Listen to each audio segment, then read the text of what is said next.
Okay, so try another way to do investing, right? So let's say, for example, right, there's a trend. So this trend looks something like this. So this is obviously this is a downward trend, right? This is a downward trend. So as this trend's coming lower, right, this trend is gonna have a point where it's gonna go sideways, right? So in this sideward motion, as it's coming here, right, it's gonna look something like this, right? And in between is gonna be a thing called space. So basically, from the time it comes to a level, comes off, and it rounds off again, comes to another level, shoots off, and so on and so forth, right? But now, what's gonna happen now is, as price is here, price is gonna go from here and break these lows. So now price has broken these lows, yeah? So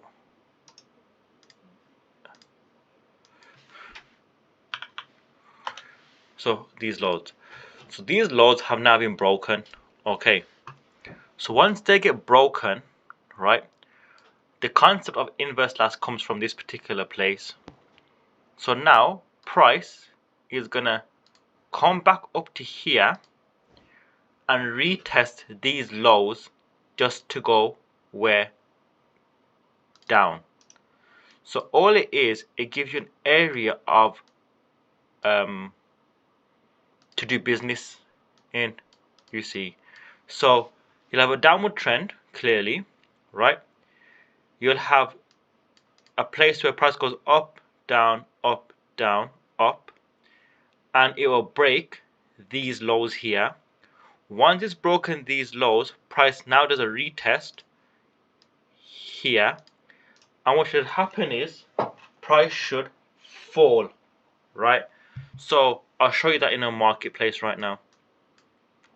So let's find you a place to show you in a market environment. Okay, look here, yeah? So you've got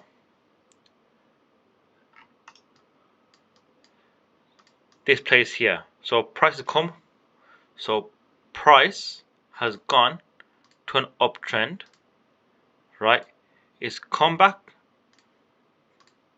down here, right? It's gone up again. So that's one swing it's made.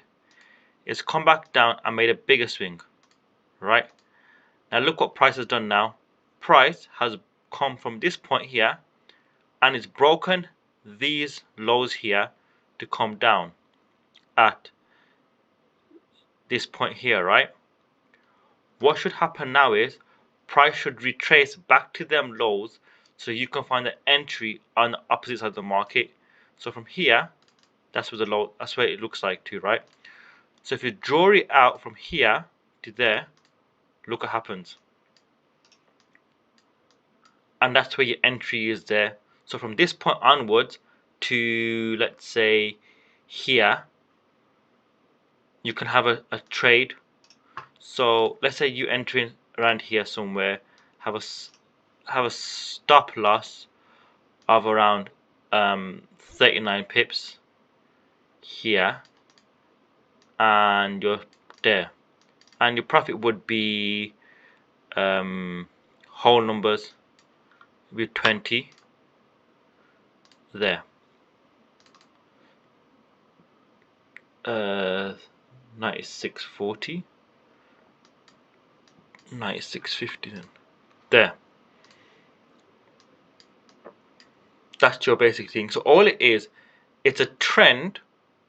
Within this trend, you're going to have structure here. 1, 2. You're going to draw it out like how I've drawn it out. Carrying on across, carrying on across, carrying on across, and there you go. That's where your entry is going to be, and you can go down from there. And the way you identify these clusters, if you want to call them that, right, is by I'll tell you how you do it. So in this cluster here we're going to discuss right now is before this uptrend, before this move up here, there's a bearish candle here, isn't it? That's how you're going to delineate it. So before this uptrend happens here, it's a first bearish candle. You draw it out, and that should encompass this here and this candle here and this candle here, right?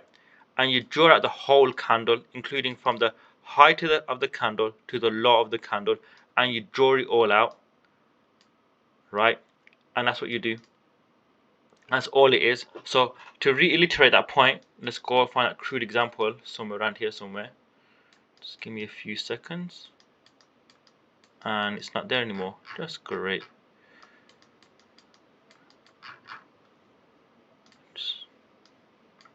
Here it is. Sorry about that. So the example is going to be, you have a downward trend, right?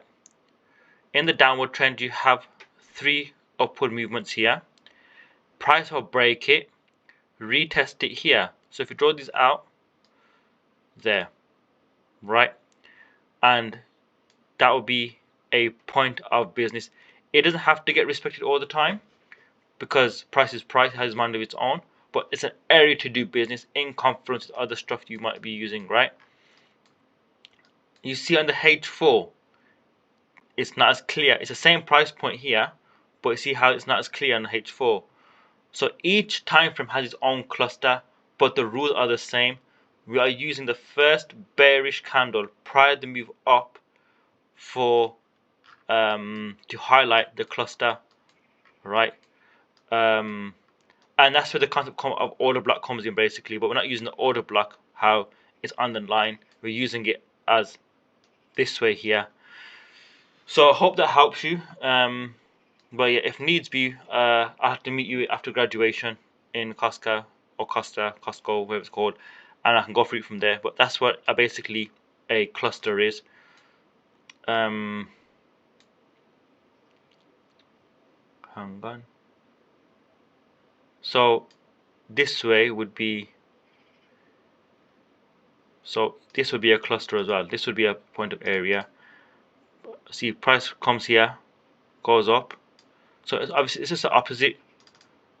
So yeah, hang on. This is a good example. You see here, prices come from an uptrend. It's come back down. That's one time. Here, here, here, here. Price has broken these lows just to come back into them, to come back down. That's what all it is. And what you do is you highlight this candle here. That's all it is. Hope this helps. But there is a trend, and you need to have space between the returns, the pullback or the return, you want to call them, whatever you want to call it. So that's it. So look here, even here, one touch cluster. That's not a cluster, sorry, my bad. I don't know what that is. Sorry, that's not a cluster, my bad. But the cluster now technically is, if you look further left, look at that. Price does it, breaks it, come out into it, there. That's all. It's basically a break and a retest of a place.